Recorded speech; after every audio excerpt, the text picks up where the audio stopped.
अहम रहेगा राजस्थान से जब संबोधन होगा पीएम मोदी। मैं आपको बताना चाहूंगा कि राजस्थान का एक बहुत बड़ा बॉर्डर पाकिस्तान के साथ लगता है, जिसकी लंबाई 1070 किलोमीटर बहुत ज्यादा है।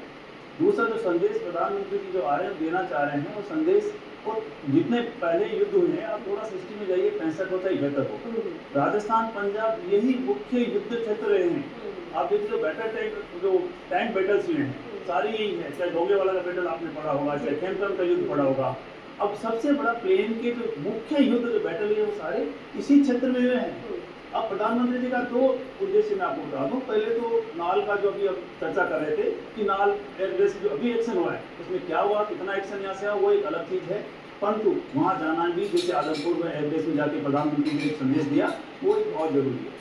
दूसरा जो मैंने अभी आपको लॉजिक बता दिया कि किसी भी युद्ध में सेना के साथ जनता भी होगी तभी वो युद्ध जीता जाता है। तो प्रधानमंत्री जी हो चाहे रक्षा मंत्री जी हो, जैसे रक्षा मंत्री जी भी भुज जाके आएंगे, उससे पहले श्रीनगर गए रक्षा मंत्री जी, प्रधानमंत्री जी आदमपुर गए, फिर प्रधानमंत्री जी का कितनी प्रोग्राम बन गया बीकानेर का, जो राजस्थान का, क्यों राजस्थान जा रहे हैं, बीकानेर ये क्यों जा रहे हैं, क्योंकि बॉर्डर सामरिक दृष्टि से ये बहुत ही महत्वपूर्ण जगह है, वायु सुरक्षा के हिसाब से भी और थल सेना के हिसाब से भी हमारे बहुत ही इंपॉर्टेंट है।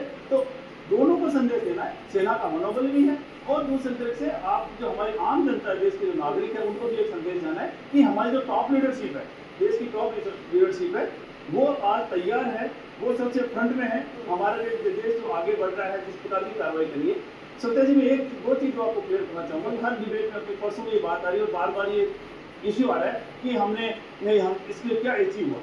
मैं आपको 4 पॉइंट बताना चाहता हूँ कि जो युद्ध अभी हमने एक्शन किया से क्या अचीव किया हमारे देश ने। सबसे पहले तो एक नई रेड लाइन खींची कि भैया तुम आतंकवाद है तो ये नहीं कि हम आतंकवाद के पीछे दौड़ेंगे, हम तुम्हारे घर में भी घुसेंगे और कहीं भी हम एक्शन करने के लिए तैयार है। वो आप ये बस सोचना केवल आतंकियों के खिलाफ ही एक्शन किया जाएगा। नंबर 2, सैन्य श्रेष्ठता का प्रदर्शन।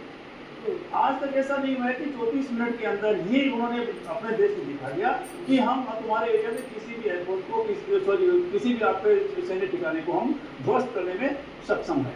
ये एक बहुत बड़ा मैसेज ऐसा नहीं है कि बिना आपके ड्रेस के लिए जोरदार जवाब दिया उसको, भाई बड़ी जंग से बचा भारत को, उसको जवाब दे, कितना स्ट्रॉन्ग मैसेज गया है पाकिस्तान के या दुनिया में कि ये एक बहुत ही सख्त संदेश किया। और सबसे लास्ट वाला जो एक इम्पोर्टेंट जिसको हम शायद मिस आउट करें, मुश्किल में भारत अकेले भी जवाब देने सक्षम है, ये मैसेज दिया कि भैया तुम कोई भी हमारे साथ नहीं आओ, मैं अकेला भारत देश इतना सक्षम है कि हम किसी भी दुश्मन को जवाब दे सकते हैं। ये कम से कम 4 बड़े बड़े संदेश हमारे अभी जो इलेक्शन लॉ से गए हैं, इनके ऊपर विचार करना जरूरी है। यानी इतिहास का दरअसल देखें तो एक बड़ी लाइन भारत ने खींच दी है, बिल्कुल, दूसरे देशों के लिए भी, और ये उन्हें मैं समझ रहा हूँ, और इसलिए शायद इस तरह के रिएक्शन आ रहे हैं। क्योंकि गुप्ता जी, अब देखिए प्रधानमंत्री